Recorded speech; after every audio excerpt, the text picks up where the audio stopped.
시청자 여러분 안녕하십니까. 굿모닝 이포맥스 2부 오늘도 힘차게 문을 열어보겠습니다. 기업의 인사로 동향을 읽어보는 시간이죠. CEO 인사이드 오늘도 박주근 리더스 인덱스 대표 모시고 시작하겠습니다. 어서 오세요. 네, 안녕하세요. 안녕하세요. 날씨가 부쩍 추워졌어요. 네. 오늘 정말 추웠죠. 네. 수능이 다가오지 않습니까? 그러니까요. 이제 날씨가 추워지기 때문에 재계에서는 연말 인사 준비가 한참. 수능뿐 아니라 그렇죠. 인사 인사도. 시즌이 네. 다가오고 있습니다. 네. 오늘 이제 준비하신 게 내년도 임원 인사 키워드인데 네. 이제 내년도 임원을 키워드를 알기 위해서 이제 그 동안은 어땠는지부터 좀 알면 좋을 것 같은데요. 2020년 이후부터 좀 저희가 하나씩 살펴볼까요? 사실 재계에서는 2020년 이후부터 굉장히 많은 큰 변화가 있었어요. 이유는 네. 2018년을 정점으로 오너들이 많이 바뀝니다. 정혜선 회장이 취임. 세대 교체. 네. 그다음에 구광무 회장이 취임. 그러네요. 실제로 이재용 부회장도 2015년에 이건희 회장 쓰러지고 나서 거의 한 18년, 19년부터 진정체제 구축을 시작하거든요. 뭐 SK그룹이야 원래 제도에서 하고 계셨지만 그때는 또 그 구속 수사 영향이 있었고, 그러네요. 예, 그런 다 분기점이 2018년, 19년 사이에 있어서 사실 2020년 인사가 저에게서는 큰 방향타를 결정했었어요. 근데 여기서 말하는데 2020년 인사는 2019년 말에 한 인사거든요. 그렇죠. 예, 그렇죠. 이제 그렇게 생각하셔야 되고 다음에 어떤 다음에 목표를 인사를 제시하는 반영하는 거니까. 거니까. 그래서 2020년 인사는 많은 재계 전문가들은 이제 진정체제 구축을 위한 뭔가를 조치를 취하겠구나. 어떤 걸 할까? 진정체제 구축을 위해서 뭔가 매기도 풀 것이고 뭔가 긴장도 시킬 것이고 그렇죠. 조직을 뭔가 바꿀 건데, 그래서 2020년의 인사 키워드는 그 당시 인사 키워드는 스톰이었습니다. 스톰. 폭풍 스톰. 네, 스톰. 오. 이게 이제 S의 쇼트, 네. 그리고 이제 T의 테크놀로지, 그다음에 젊은 오너의 등장, 그런 세대 교체. 네, 네. 저 세대 교체의 키워드가 저 이후로 제가 계속 말씀드리겠지만 2021, 22, 23년까지 갑니다. 한 3년간의 세대 교체가 일어나요. 네네네. 그리고 뭐 레퍼런스 평판 조회, 멀티형 인재선호 이런 것들은 일반적인 인재로 일고, 저기서 가장 강점은 쇼트, 임원 감축과 세대 교체입니다. 네, 저게 사실은 2020년에 가장 중요한 키워드였어요. 뭐 테크놀로지 공개 인재의 두각은 사실 우리나라 대기업들이 대부분 제조업을 기반으로 하기 때문에 지금 보편적인 현상이었고, 네. 사실 특별한 건 아니었는데, 네네. 일단 그 임원의 감축이 좀 눈에 봅니다. 왜냐하면 이게 진정체제 구축을 위해서는 먼저 좀 정리를 해야 되지 않습니까? 9세대. 네, 9세대 정리. 그래. 그리고 2020년은 생각해 보시면 또 어떤 해냐면은 보통 그 남자 기준으로 군대 제대를 하고 복학을 해서 대학을 졸업하고 입사하는 나이가 평균 한 28세, 9세. 맞아요. 그렇죠. 그쯤 되죠. 네. 네네. 보통 대기업에서 임원을 처음 다는 초임 임원을 다는 나이가 근속연수 20년 차 이상입니다. 그러면 딱 50세 그렇네요. 좀 되면 그러네요. 이제 임원 후보가 되거나 임원을 빨리 다서 임원을 달기 시작하는데, 예. 보통 50 초반이 예. 우리가 잘 아는 X세대가 예. 1970년생을 보통 X세대라고 취하거든요. 그렇죠. 옛날 68년생도 X세대를 하는데 네네. 뭐 그들 조금 변하면 70년생. 그러니까 70년생의 등장도 조직에 맞물립니다. 그러니까 오너의 변화와 네. 세대 교체의 변화가 같이 맞물리는 시기가 바로 2020년이라고 보는 거죠. 그래서 이게 굉장히 빨리 일어나요. 실제 보면 이제 그래서 세대 교체가 일어나기 때문에 먼저 임원 감축이 일어납니다. 그게 2020년에 보면 당시 100대 기업 기준으로 보면 10년 전에 6,600명이었던 것이 예. 2017년까지 6,900이 좀 증가하다가 네. 갑자기 2020년에 감소를 하기 시작합니다. 실제로 감축이 네, 됐네요. 실제 감소가 됐습니다. 그래서 그 세대 교체 일어나고, 그리고 또 하나 큰 특징은 원래 이제 그 임원들 그러면 평균 나이를 저희가 늘 통계를 뽑아보면 한 55세가 평균 나이예요. 네. 그러니까 당연히 그렇겠죠. 예, 예. 그런데 이 55세 되는 이 임원들의 그 비중이 한 8.5%포인트 줄어듭니다. 더 낮아집니까? 낮아지는 거죠. 그러니까 세대 교체 일어나는 거죠. 그렇죠. 그리고 70대 초반에 임원들이 대거 임원에 들어와요. 이제 저게 이제 2020년에 가장 큰 키워드는 오너들이 젊어지면서 다들 세대 같이 교체가 세대 시작하고 있다. 이렇게 이제 보는 게 정말 가장 큰 근데 키워드. 이름 잘 지었어요. 스톰, 딱 폭풍과 같은 인사가 네. 이전에는 보기 맞습니다. 힘들었다. 그리고 저희가 또 생각해 보면 코로나의 시작이었습니다. 그렇죠. 그러네요. 네. 그렇네요. 네. 그럼 폭풍 같은 코드 지나서 21년은 과연 뭐 어떤 키워드가 나왔을까요? 2021년 키워드는 이제 S7, S7. 7S 보통 이렇게 이제 얘기를 하는데 예. 네. 이제 제가 방금 말씀드린 대로 세대 교체가 막 시작됐다 그랬잖아요. 네. 그래서 보면 70년대 두가 이제 X 세대의 그 후속이네요. 후속이죠. 그러네. 그리고 똑같이 세대 교체가 일어나니까 인원수 감축, 그렇지. 인원수 감축이 되고 그러니까 앞에 세 개의 S는 사실 같은 말입니다. 그렇네요. 맞아요. 그리고 세대 교체 진영 이렇게 되는 거죠. 그리고 저기서 또 하나 발생하는 게 저 때부터 그 임원의 직급이 간소화되기 시작합니다. 무슨 중간에 보호 있고 이런 게 좀 많이 네. 사라졌어요. 예를 들면 부장단 뭐. 현대차의 임원 직급은 날 이랬어요. 네. 제일 먼저 그 상무보, 그러니까 그 다음에 상무 이렇게 올라갔어요. 요즘도 없는 것 같아요. 요즘 사라졌습니다. 사라졌죠. 네. 저때 사라졌고. 저때 사라졌습니다. 아, 그리고 뭐 이사 대우 이도 다 사라지고. 정말 많았네요. 네, 굉장히 임원 직급이 보통은 일반적 임원 직급은 상무, 전무, 부사장, 사장, 부회장, 회장, 그죠? 이렇게 되죠. 그렇죠. 그래서 보통 6개 계단인데 저 때부터 많은 곳은 8개, 9개 계단이 있었거든요. 저 계단들이 대폭 줄어듭니다. 단순화되고 또 저때 2020년에 세대 교체와 함께 부는 바람이 뭐였냐면은 순혈주의 타파였습니다. 네. 외부 연재 영입이 아하. 굉장히 급속하게. 그러니까 생각해 보시면 네. 2018년에 그 오너들이 이제 바뀌기 아니, 시작하잖아요. 하나하고도 김동관 부회장 체제로 바뀌고 여러 그룹들이 사실은 그렇죠. 체제가 바뀌면서 그렇죠. 매기 효과를 내야 되잖아요. 조직에. 그렇죠. 조직 긴장시켜야 됩니다. 뭔가 새로운 인물을 또 집어넣어야죠. 이 두 효과는 뭐냐면 세대 교체라는 이름으로 젊은 사람을 끌어들이고 그리고 외부에서 매기를 갖다 넣어서 조직을 긴장시키는 역할. 이 두 개가 동시에 일어나는 게 이제 2021년입니다. 그렇군요. 그래서 저때도 보면 6번째 S가 스프라이즈잖아요. 발탁 인사가 늘어나는 거죠. 저도 매기 효과거든요. 그렇죠. 아주 30대를 갑자기 임원을 시킨다든지. 그렇죠. 그 미리 내는 효과가 있으니까. 그리고 이제 마지막이 이제 S 타입이라서 유연한 인재 선호인데 저것도 사실은 페이크죠. 유연하다는 거는 부서를 교체시키는 거예요. 아, 다 매기 효과입니다. 저기서 보시면 세대 교체, 임원 직급 단순화, 외부 인재 영입, 깜짝 발탁, 유연한 인재 선호 5가지가 전부 다 매기 효과입니다. 그렇네요. 그렇군요. 예. 그러니까 결코 좋은 어떻게 보면 있는 분들 입장에서는 결코 좋은 인재 선호가 아니다. 그렇죠. 실제 보면 그 70년생 임원이 있을 때부터 굉장히 늘어나는데 예. 100대 기업에서 보면 70년대생들이 그때부터 25% 이상 비중이 늘어나기 시작합니다. 오, 굉장히 빨리 늘어나죠. 그러네요. 저희 연구소에서도 저 당시 이제 X세대 70년대생 임원들을 이제 늘 나이대를 저희가 늘 조절을 하는데 예.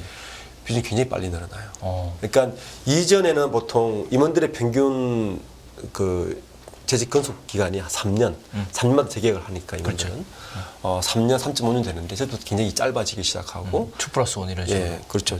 그 굉장히 빨라지고 그러니까 전체적으로 보면 저분들이 제일 위에서는 조직에 굉장히 긴장감을 불어넣고 있구나. 네. 그리고 부서들을 통폐합하기 시작합니다. 예. 부서를 통폐합하면 자리가 줄어지죠. 그러니까 그 이전에는 팀장급들이 부장이었다가 최근에는 팀장급들이 상무 전무로 바뀝니다. 예, 대팀제로 바뀌고 그리고 외부 인재 들어오고.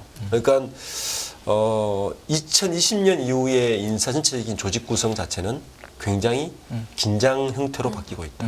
그리고 조직에 굉장히 계속 긴장을 불어넣고 있는 걸 좀 읽을 수 있고. 그렇죠.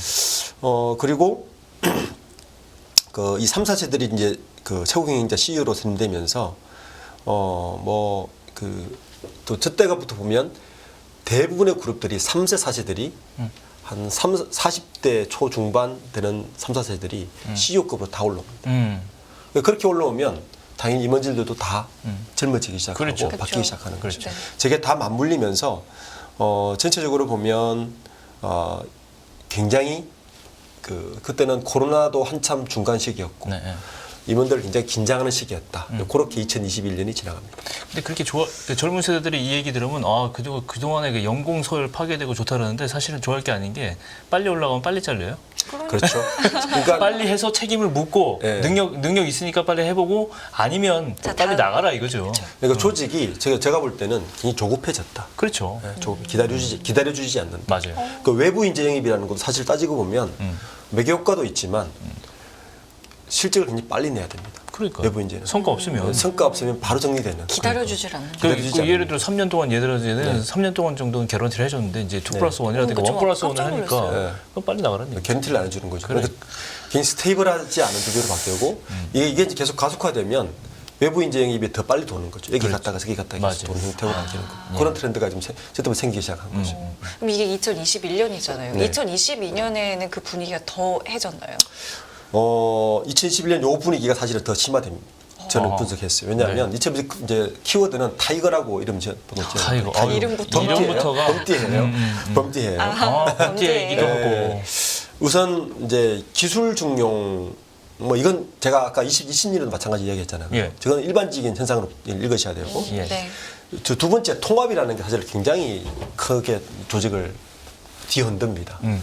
통합 조직이라는 게 뭐냐면 일단 삼성 같은 경우는 부사장 전무직급을 아예 없애버려요. 저 때부터. 아 그래요. 맞아요. 지금 삼성의 부사장은 옛날에 전무하고 통합됐습니다. 맞아요. 저때 이제 뭐 그 많은 언론들에서 삼성의 전무직급을 없앤 게 다 이제 부사장이가 다 좋아할 것 같지만 제가 볼 때는 상당한 매기 효과였다. 그러니까 모두를 부사장으로 만들어서 모두를 경쟁시키는 거예요. 경쟁시키는 거예요. 아, 무한 경쟁을 내모는 그러네요. 겁니다. 그러니까 상무 달고 전무가 있고 부사장으로 올라가면 예를 들어서 전무 달 때도 약간 스텝이 있고 또 전무에서 부사장으로 진급하면 다른 데 성과가 있는데 상무에서 바로 부사장으로 올려보내는 거는 여기부터 다 경쟁이다. 기회가 한번 없어지는 거죠. 네, 기회가 없어지는 거죠. 한 번도 안 좋을 수 있는 기회를 예. 자리를 박차는 거죠. 그러네. 이걸 통합이라 그러는데 이런 현상들이 다른 그룹에도 잘 됩니다. 예를 들어서 저 당시에 CJ 그룹도 그 직급을 다 없애버리고 경영 리더로 바꿔버려요. 지금 CJ 그룹의 그런을 하다 보면 다 경영 리더입니다. 리더. 네. 맞아요. 그렇게 돼 있어요. 그리고 SK는 이전부터 내부적으로 SK는 약간 하이브리드인 게 내부적으로는 부사장, 사장 부르는데 외부적으로 직급 다 없애버렸습니다. SK그룹의 사업 보고서를 들어가 보면 직급 하나도 없습니다. 맞아요. 누구님 이렇게 부르던 그러니까 거죠. 직무만 있을 뿐이지 직급이 없어요. 임원이라고 해서. 그러니까 이야기는 무한경 시대로 들어갔다. 이렇게 이제 보는 거고. 저게 통합이란 말이 굉장히 그런 의미를 읽으셔야 되는 거고. 그러네요. 첫째도 세대 교체가 이어집니다. 예. 그러니까 세대 교체가 2020년 임원 인사부터 2023년까지 계속 이어져요. 그러네요. 그러니까 4년간 이어지는데 예. 저 세대 교체돼 보면 역시 삼성전자 같은 경우 저때 부사장을 승진시키는데 이 중에 15%를 40대로 올려요. 파격적이죠. 근데 옛날에는 전무였죠, 사실은. 그렇지. 네, 전무였죠. 그리고 상부 승진자 중에서도 30대들을 막 발탁시킵니다. 30대 상무. 네. 그러니까 이게 이제 언론에서 기사 빼기는 되게 좋아요. 그러니까. 뭐 기사로 젊어졌다 이러면서. 젊어졌다, 세대교체 일어났다. 활력을 근데 뭐 불러요. 내부에 있는 임원들은 굉장히 긴장을 하죠. 당연하지 않겠습니까? 그렇죠. 그러니까 이런 효과가 거의 3년에 좀 걸쳐지고 우리가 지금 이렇게 되돌아보면 한 3년 지금까지 계속 그러네요. 이어지고 있다 이렇게 보는 거고. 그리고 현대차도 그때 현대차가 사실 굉장히 올드한 조직이 있거든요. 그렇죠. 네. 중우상대 산업이고 그렇죠. 그리고 현대차가 많은 대졸 지원자들 좋아하는 이유가 굉장히 안정적인 직장이다. 맞아요. 포스코, 현대차 한번 들어가면 뭐 퇴직할 때까지 보장되는. 보장되고 그런데 정혜성 회장이 들어서면서 현대차도 그때 신규 임원의 3분의 1을 40대로 바꿔버립니다. 지난번에 제가 현대차 부회장들 용도시킨 거 알죠? 네. 같이 이루어집니다. 아하. 부회장들을 쫙 내보내고 예. 신규 임원도 3분의 1을 40대로 다 올려버려요. 네. 그러니까 조직을 완전히 매기 효과로 바꾸는 거죠. 예. 저때 이제 2022년도 인사에서 가장 그 센세이션했던 거는 SK그룹에서 처음으로 창사 이래 처음으로 46세의 사장 승진이 일어납니다. SK 하이닉스 노종훈 사장. 그게 10대 그룹에서 제일 젊었던 기억인가요? 가장 젊어졌고 SK그룹에서는 40대 처음이었어요. SK그룹에서? 오너 일가 빼고는. 어허. 그래서 그때만 이제 그러니까 삼성전자, 현대차, SK그룹의 여우 인사 때문에 저 당시에 세대 교체라는 말이 굉장히 유행을 했고 그러네요. 그 코론 같은 것도 신임 상무의 85%가 사직되었어요. 예. 그러니까 뭐 어마어마했죠. 그러네요. 예. 이래서 그 세대 교체가 이루어지면서 그리고 나서 이제 아까 타이거의 이하고 알이 뭐냐면 군함 부여하고 책임 경영. 그렇지. 책임져라. 안 되면 나가라 이 말입니다. 그러니까 조직이 굉장히 살벌해졌던. 살벌해진 거죠. 예, 사실은 이게 지금 생각하면 좋은 말로 이렇게 뭐 통합이나 통합이다 세대 교체다 좋은 개혁이다, 말인 뭐 이렇게 것 같지만 이게 이면을 이면을 들여다보면 정말 살벌한 굉장히 거예요. 살벌해진 조직으로 바뀌었다. 그래 맞아요. 네. 게다가 성과주의 이런 것도 더 부각되는 것 같아요. 맞습니다. 그죠? 네. 그러면 23년 일단 23년 올해 걸 좀 다시 복기를 해보면서 네. 24년 키워드는 아직 제시가 안 됐죠? 안 됐죠. 뭐 조금 예. 있으면 나오겠지만. 예, 예. 예. 저렇게 해서 이제 한 3년을 가지 않습니까? 네네. 그러니까 작년 이맘때쯤 인사. 네네. 그러니까 23년 키워드가 뭐냐면 이때가 대부분의 기업들이 인사를 굉장히 축소시킵니다. 예, 맞아요. 예. 거의 승진을 안 시키거나. 거의 변화가 없었다는 변화가 멘트가 없거나. 많았었어요. 예. 뭐 그래서 전부 다 이름을 안정 속 쇄신, 뭐 안정 속 혁신 이런 식으로 애매모호한 말로 다 포장을 해서 안정하고 쇄신하고 병행할 수 있는 그렇죠. 말인가요? 뭐 상반된 말이죠. 예. 상반된 말인데 승진을 안 시키고 내보내고 이제 굉장히 어려워지는 형국에는 이렇게 바뀌고 근데 또 제가 지난 말씀드렸듯이 CFO들을 대거 중용하고 네. 요런 CFO들이 중요한다는 게 재무통들이 중요한 거는 영업통들이 나갈 때는 성장기고 그렇죠. 상식적으로 재무통이 들어온다는 건 그만큼 보수적으로 위기의식, 지킨다는, 그러니까 네. 국간을 지키기 예, 위해서 지키는 노력한다. 경영을 한다는 아, 얘기입니다.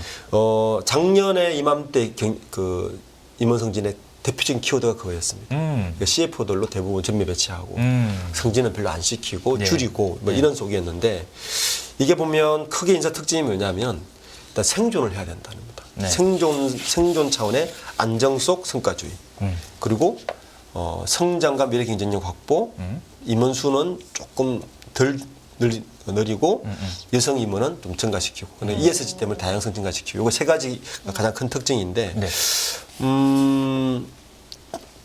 4대 그룹도 대표적으로 당연히 그랬던 것 같아요. 네. 보면 안정 속 미래 준비 뭐 이런 식으로 요약을 했던 것 같아요. 예, 예.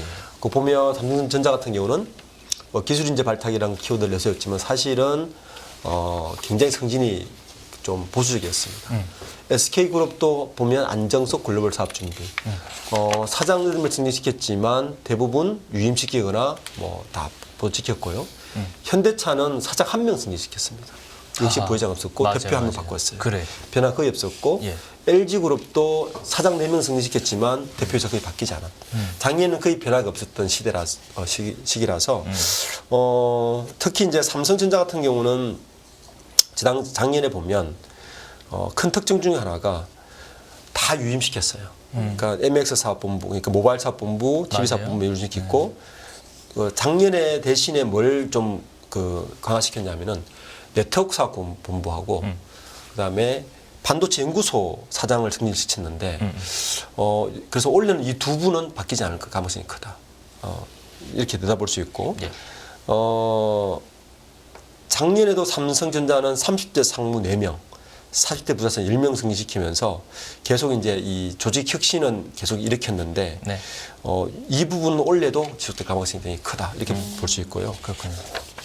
SK그룹은 뭐 작년에 승진자를 보면 김준 SK이노베이션 부회장하고 박정호 스퀘어 부회장 체제를 유지한 채 각 계열사 수장을 일부 교체한 정도라서 굉장히 보수적이었다 이렇게 볼 수 있어서 특히 LG그룹은 작년에 뭐 대표적인 신규 선임을 162명 했는데 대부분 신규 사업 자동차 전장 사업 관련 부분만 승진시킨 특징이 있습니다. 그래서 그리고 LG그룹은 또 특히 최고 경영진 중에서 CFO를 작년에 경영 타주 포함시켰어요. 그렇죠. 예. 특히 보면 LG화학의 차동석 CFO 예. 이분 사장 승진시켰고 LG 에너지솔루션의 이창실 CFO도 부사장 승진시켰고 뭐 LG CNS에도 박지한 CFO를 전무로 승진시켰듯이 그러니까 CFO들을 전면 다 승진시키면서 보수 경영을 준비한 그런 뭐 장인 한 해가 아니었나라 생각합니다. 그렇군요. 그 작년에 또 한 가지 좀 눈에 띄는 게그 지난 1년 동안 임원의 그러니까 증가율이 직원의 증가율보다 좀 높았다라는 조사 결과가 네. 있었다고 하는데 이거는 좀 어떤 거를 의미한다고 보세요? 이게 이제 제가 지난주에 발표를 했거든요. 저희 연구소 분석해가지고 제가 30대 그룹의 그 상장사 예. 215개 기업들을 다 전수조사를 해가지고 제가 이제 임원 분석을 늘 하니까 네. 임원이 다 이제 보수적으로 줄였다 그러는데 실제 임원 증가하고 직원 증가율을 한번 비교를 해보자 그런 의구심이 들었어요. 네. 그러니까 일반 직원이 더 많이 늘었는지 증가율로 임원이 더 늘었는지 봤더니 작년 30대 그룹의 경우에는 그러니까 1년 전 비교해봤더니 네네. 직원은 2.8% 늘은 2.8%. 늘 동안에 예. 임원은 4.5%가 늘었어요. 오. 2배가 늘었더라고요. 두 배네요. 예, 저도 의외였습니다. 그러게요. 이렇게 임원이 늘었지? 네. 직원 비례해서. 그래서 실제 보면 임원 수가 작년에 8,579명이었는데 그 전에 8,207명으로 373명은 늘었거든요. 4.5% 네. 늘었고 직원 수는 90만 6,504명에서 93만 1,503명으로 28%밖에 안 늘었어요. 네. 그러니까 지난주에 계속 이제 신문 헤드라인에 제가 이제 이 자료를 내니까 일반 언론사들이 임원 수가 직원 수보다 2배 늘었다. 그러니까 수가 아니라 증가율이 증가율이. 2배 늘었다라고 헤드를 뽑았는데 저도 왜 그런지를 조금 이렇게 먼저 고민을 해봤어요. 왜 임원이 증가했을까? 이게 요즘은 실무 임원들이 옛날에는 지휘 계통이 있는 게 아니라 대부분 실무 임원들이 대부분 많습니다. 이제는 아. 실제 일하는 임원들. 아. 그러니까 요즘은 상무급들이 옛날 대리처럼 일을 합니다. 실제적으로. 맞아요. 그런 네. 것 같아요. 그래서 그 신사업을 하거나 새로운 사업부를 할 때 임원들을 전면 배치시키는 게 우선이라서 그런 성향들이 당연히 굉장하지 않았나라는 생각이 들고 특히 임원 수가 더 늘었던 그룹들을 보면 네. 그 신사업을 많이 벌인 그룹들이 특히 많이 늘었어요. 신세계 그룹, 그다음에 영풍 그룹, 그다음에 뭐 이런 그룹들을 보면 제가 임원 수가 특히 많이 증가한 그 그룹들을 순위를 매겨봤더니 그 신사업 계통을 많이 일을 벌인 그룹들에서 임원 수 증가율이 훨씬 높았다. 뭐 상식적으로 맞을 것 같아요. 그래서 그래서 이런 논리를 따져봤더니 신사업을 벌이고 했던 그룹들이 더 많이 임원 수 늘어서 지난 통계 나타나지 않았나 하는 생각이 들었습니다. 사실 임원은 계약직이잖아요. 계약직이죠. 못하면 빨리빨리 내보낼 수 있다는 뭐 약간 그런 것도 작용하지 않을까. 저는 이게 개인적인 생각입니다.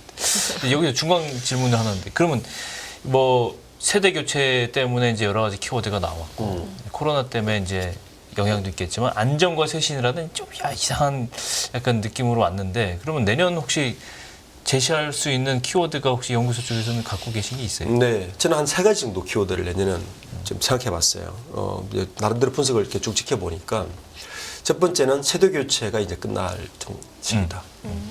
두 번째는 외부 수혈이 아마 굉장히 주춤할 것이다. 아, 반대로 로얄티 높은 내부 직원들의 등판이 강할 것이다. 그러니까 이 이야기는 예. 진정 체제 구축 끝났다. 아, 이제 끝났다. 네, 한 3년이면 보통 끝나거든요. 이제 마무리되는. 네, 마무리를 거의 한 시국이라서 근데 그때부터는 내부에서 경쟁을 시켜서 내부 로얄티 충성 경쟁으로 내부 로얄티 높은 사람들이 등록 가능성이 크다. 그래서 외부 수혈의 주춤. 그래서 내부 인재의 등용이 올 아마 내년 인사에 한 큰 키워드가 될 것이고 세대 교체도 거의 마무리가 되어서 세대 교체도 이제 주춤.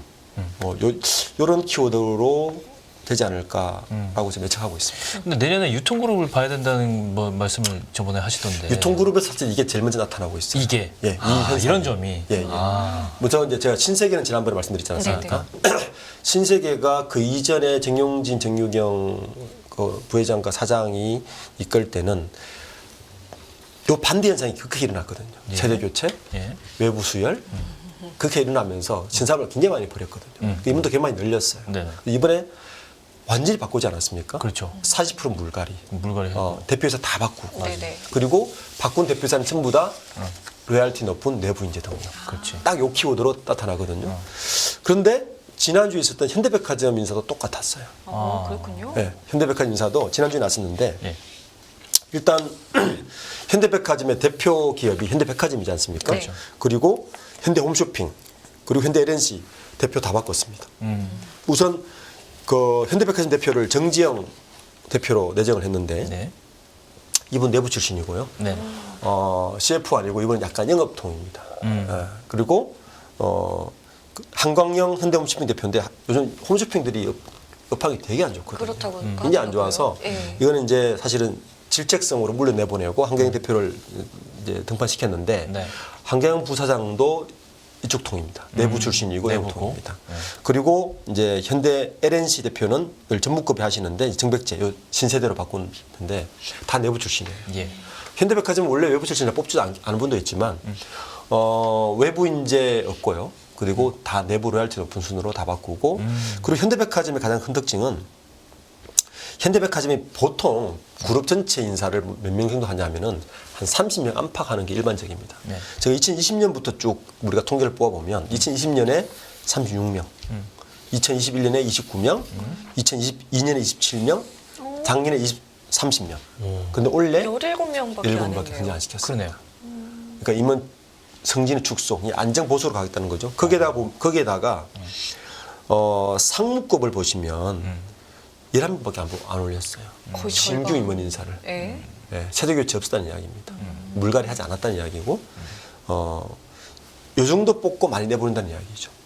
그렇죠. 내년 통계를 보면 임원수가 줄어들 겁니다. 그렇지. 예. 임원수가 늘었으니까 줄을 겁니다. 재계약을 안 했다는 얘기잖아요. 그렇죠. 재계약 안 했다는 이야기죠. 그리고 전무급도 부사장급도 다 줄였죠. 줄여서 지금 신세계 현대백화점 그룹 인사 났는데 예. 제가 아까 말씀드린 그런 키워드들이 계속 이루어지고 있습니다. 예. 다음 이제 롯데그룹이 이제 유통 3사로 아마 11월 말쯤 지금 인사 열청하고 있는데 네. 저는 비슷한 기조로 일어나지 않을까 합니다. 롯데그룹은 그전에는 롯데그룹은 원래 전통적으로 외부 출신 전혀 뽑지 않았던 그룹이었어요. 그 내부 로얄티 있는 사람만이었고 특히 유통 재무를 하는 분들은 외부를 잘 뽑지 않습니다. 그런 네트워크나 이런 것 때문에. 그런데 현대백화점, 롯데백화점이나 롯데 지금 쇼핑 같은 경우 김상현 부회장이 다 외부 출신들이 다 앉았거든요. 다 외부 출신들이에요. 솔직히 결과는 좋지 않았다. 때 같은 거죠. 그래서 지금 제게 나오는 얘기는 롯데의 인사를 굉장히 관심 있게 지금 기다리고 있는데 롯데 인사가 두 가지 측면, 즉 외부 인재 수혈에 대한 결과를 한번 평가해야 되는 시기가 왔고, 또 두 번째는 지난번 그 신동빈 회장의 아들 그 신유열 상무가 그렇죠. 이제 본격적 등판을 하지 않았습니까? 예, 지난달에 그 베트남의 그 오픈식에 신유열 상무가 참석하면서 원래는 롯데케미칼 상무인데 유통 부분까지 이제 손을 대지 않겠느냐라고 나와서 이번에 신유열 상무의 라인이 어떻게 등판할 것이냐 이 두 가지 초점이 롯데의 큰 이번에 인사로 굉장히 관심거리가 되고 있습니다. 뭐 더 잘 아시겠지만 롯데는 정말 작년 올해 굉장히 고생한 기업 중에 그렇죠. 거의 꼽히잖아요. 예. 지금 재계 순위도 내려갔을걸요. 아마 전체 순위도 매출 보면 포스코하고 순위가 바뀌었죠. 바뀌었죠. 예, 이제 때문에 탑 5가 안 들어가요. 게다가 탑 뭐 6위로 자금 바뀌었습니다. 문제도 좀 있었고 지금 자금 문제 심각하고 롯데 온도 맞습니다. 뭐 말씀해 주셨고 네. 참 이 보면 유통 쪽이 말씀하시는 걸 들어보면 굉장히 이 혁신이라기보다 변화의 제일 대표 키워드가 될 것 같다는 생각이 네, 드네요. 진짜. 맞습니다. 예. 그러면은 뭐 삼성, SK 대표적인 이제 그룹인데 어떻게 좀 전망하고 계세요? 뭐 역시 뭐 인사의 꽃은 다 기다리는 삼성이죠. 그렇죠. 예, 삼성 삼전자가 이재용 회장이 이제 회장 취임한 지 1년 됐는데 이제는 조금 이재용 회장의 스타일 인사로 나와야 되는 시기가 아닌가라고 지금 다들 기대하고 있습니다. 그렇죠. 지금 보면 현재 임원 인사를 보면 이제 이재용 회장 외고 정윤호 부회장, 한종희 부회장, 경기현 사장 체제로 되어 있는데 예. 우선 이번 인사 가장 관심 갖는 인물은 두 분입니다. 정윤호 부회장과 한종희 부회장. 예. 거칩니다. 사실은. 두 가지 의미가 있는데요. 일단 정윤호 부회장은 핵심 측근으로서 역할을 뭐 했느냐에 대한 비판이 지금 계속 나오고 있고요. 한종희 부회장은 실직에 대한 책임이 있습니다. 그리고 보통 60이 넘으면 이제 60세 기준을 많이 둡니다. 62년생이신데 60년생이신데 어떻게 될 거냐에 대한 게 있고 지금 두 분 부회장 체제로 삼성전자가 한 3년 갔는데 실적이나 여러 가지가 부분성 좋지 않다는 비판이 계속 있어서 이번 인사에 가장 그 관심사는 저 두 부회장의 거치가 문제다. 있고 대신에 좀 떠오르는 인물은 노태문 사장입니다. 어. 지금 MX 사업본부를 차기로 이끌지 않겠느냐. 그리고 그 이재용 회장과 나이가 동갑이죠. 그리고 굉장히 많이 통한다고 합니다. 그래서 노태문 사장이 이번에 성진이나 대표이사로 앉을 가망성에 대해서도 굉장히 관심거리가 되고 있는 게 현재 삼성전자에 가장 관심 가는 대목입니다. SK그룹은 어떤가요? SK그룹은 이번에 굉장히 인사에 폭풍이 불지 않을까. 대부분 계열사가 적자입니다. 첫 번째. 그래요. 네. 지금 6인 부회장 체제로 가고 있는데 네. 작년에 성진 2명의 부회장 승인시켜서 지금 오늘 일가 2명과 포함시켜 8명의 부회장인데 그 전문경이 6명 부회장이고 6명 부회장이 이끄는 모든 계열사들이 실적이 다 안 좋습니다. 네. 그 실적에 대한 책임. 오죽했으면 그 최태원 회장이 지난주에 그 파리에 가서 CEO 세미나 폐막 연설에서 쓰던 데스 돌연 사람 말을 꺼냈습니다. 잘리겠다고요? 네. 사실 떨린다. 이 키워드는 2016년도에 굉장히 그때 SK가 어려울 때 확대 경영 회의 때 꺼냈던 네네네. 말이거든요. 그 이후에 인사 폭풍이 불었단 말이에요. 지난주 이 말을 꺼냈습니다. 예고 쓰던 데스란 말을 돌연 사람 말을 꺼낼 정도로 SK그룹의 상황을 엄격하게 보고 있어서 그러네요. 이번에 인사 폭풍이 불지 않을까. 특히 6명의 부회장이 같이 부회장단. 굉장히 관심 가는 부분입니다. 예. 하여튼 올해 그 폭풍의 시대부터 시작해서 쭉 보면은 올해도 뭐 내년 그 2024년도 만만치 않을 거로 보이는데 그 키워드 참 어떻게 제시될지 네. 좀 궁금합니다. 또. 네, 그때 또 이야기 저희도 나눠보겠습니다. 예. 오늘 CEO 인사이드는 여기까지 함께하겠습니다. 고맙습니다. 네, 고맙습니다. 감사합니다. 예, 깊이가 다른 경제 뉴스 연합뉴스 경제TV 경제 언박싱 오늘 여기서 마무리하겠습니다. 네, 시청해주신 여러분 감사드리고요. 저희는 내일 이 시간에 다시 찾아뵙겠습니다. 지금까지 김경훈 성유미였습니다. 고맙습니다. 고맙습니다.